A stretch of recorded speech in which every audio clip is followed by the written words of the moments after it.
अस्सलाम वालेकुम दोस्तों। उम्मीद करता हूँ कि आप खैरियत से होंगे। दोस्तों, दुनिया के अंदर माँ का जो मकाम अल्लाह ताला ने, ऊपर वाले ने बनाया है, वो किसी चीज़ का नहीं है। और माँ जो इंसान को जन्म देने के अंदर एक दर्द महसूस करती है, वो माँ के अलावा कोई नहीं जानता है। तो माँ का बहुत बड़ा मकाम है। और आप लोग बहुत सारे किस्से कहानियां सुनते हैं कि माँ बाप की किस तरह से खिदमत की जाती है। और आज का तबका, आज का मुआशरा इस खिदमत से बहुत कतराता है। माँ बाप को रख कर राजी साथ में कोई बेटा नहीं, 4 भाई हैं। उन 4 को छोटे से बड़ा किया, फिर उनकी शादी की, अकेली माँ कर लेती है। लेकिन उन 4 बेटों से एक माँ ही संभाल नहीं पाते। कैसी अजीब बातें हैं कि मुआशरा अपने किरदार में कितना गिरता जा रहा है। माँ का कोई मकाम नहीं है। दोस्तों, हम अल्लाह ताला से दुआ करें कि हम अपने माँ बाप का मकाम समझें, उनको खुदारा वर्द आश्रम के अंदर, कैंपों के अंदर ना भेजें। क्योंकि अगर तुमने उनको भेज दिया कैंपों के अंदर, तो आने वाली नस्ल तुम्हारे साथ भी ऐसा करेगी। दोस्तों, दुनिया के अंदर बहुत सारे ऐसे गुनाह हैं, ऐसे पाप हैं जिसकी दुनिया के अंदर सजा नहीं मिलती है, लेकिन माँ बाप के साथ किया हुआ बुरा व्यवहार, बुरा बर्ताव, इसकी सजा दुनिया के अंदर भी मिलती है। सबसे पहली सजा ये है कि उस आदमी के लिए रोजी को तंग कर दिया जाता है और वो परेशान हो जाता है। जहां से भी वो बिजनेस करेगा, कारोबार करेगा, उस आदमी को सिवाय घाटे के कुछ नहीं मिलेगा। और आखिर में तंग आकर वो खुदकुशी भी कर लेगा। इसमें मैं एक शेर सुनाना चाहता हूं कि खुदकुशी बहुत बड़ा जुर्म है, करना नहीं चाहिए। कि अब जिंदगी से तंग होकर कहते हैं कि मर जाएंगे। अब जिंदगी से तंग होकर कहते हैं कि मर जाएंगे। मरने के बाद भी जगह ना मिली तो कहां जाएंगे।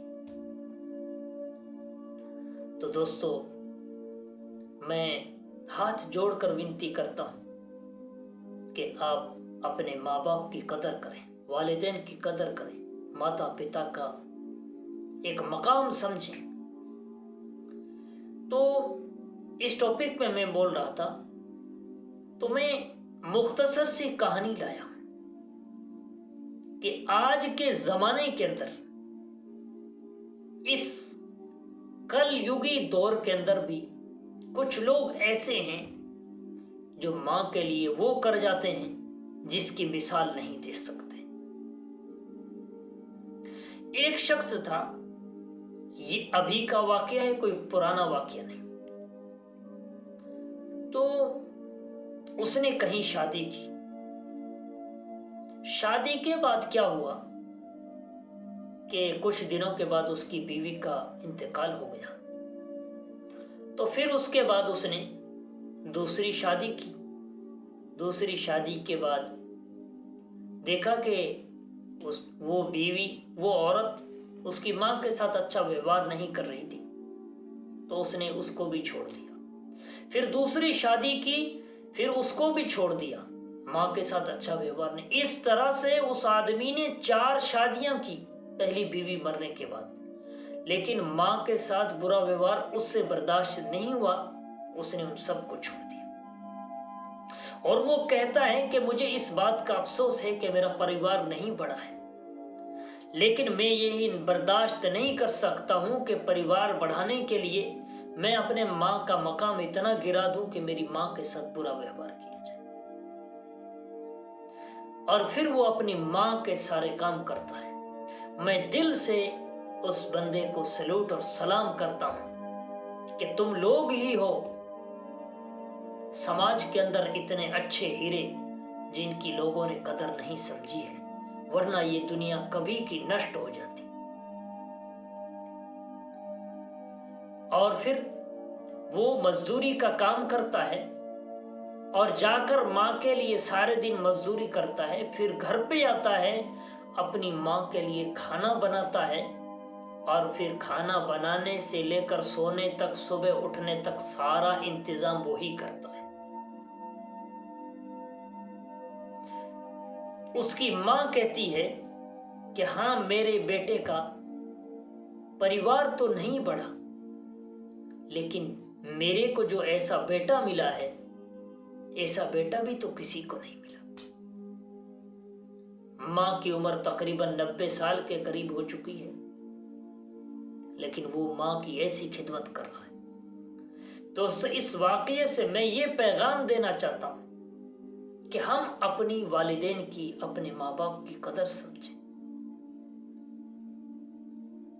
कि यही तो थे जिन्होंने हमारी हर तमन्ना पूरी करने के लिए कुर्बानी दे दी।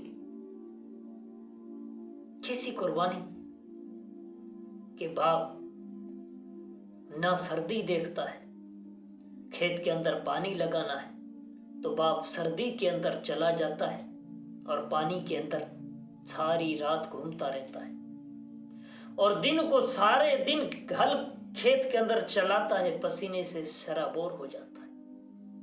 किसके लिए हो जाता है?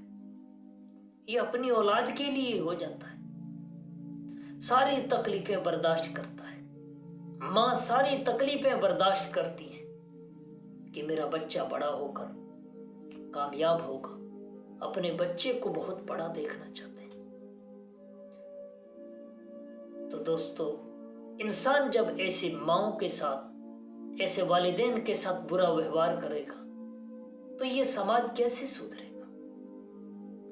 तो दोस्तों, बस मैं इन्हीं कलिमात के साथ अलविदा होता हूं।